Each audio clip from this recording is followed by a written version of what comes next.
Alors ce qui m'agace, c'est vraiment l'immobilisme, le fait qu'on a l'impression que rien ne bouge et que certains campent sur l'opposition et qu'ils n'arrivent pas à discuter entre eux et à trouver des confrontations constructives.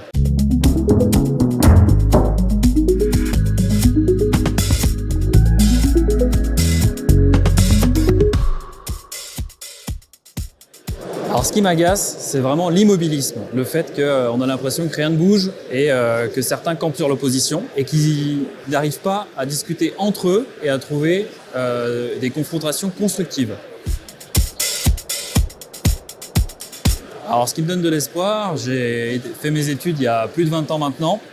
J'avais des formations sur la géoclimatologie, donc c'est des sujets dont on parlait il y a 20 ans. Et je m'aperçois qu'aujourd'hui, on ne fait pas simplement qu'en parler, ça rentre dans les mœurs, tout le monde en discute et on cherche à, en tout cas, ne plus être dans le constat, mais dans l'action. Alors, ce que je me permets, à part pas écouter madame quand elle me dit de trier dans la bonne poubelle à la maison, c'est ça ou Alors après, ce que je me permets, comme tout le monde, j'ai encore quelques voyages dans les tuyaux, dans les cartons, donc forcément, je vais continuer à prendre un petit peu l'avion. Il y a aussi ce qui me botte dans mon métier.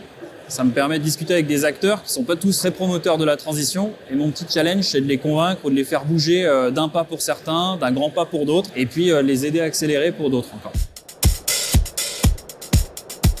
On a suivi l'initiative de près et lorsqu'on nous a parlé de la possibilité de devenir monde fondateur, on s'est dit c'est un bon moyen pour nous de mettre en avant ce qu'on a mis en place autour des futurs désirables du tourisme et de ce qu'on souhaite promouvoir pour aider les Savoies à devenir un modèle et à avoir un modèle le plus viable possible.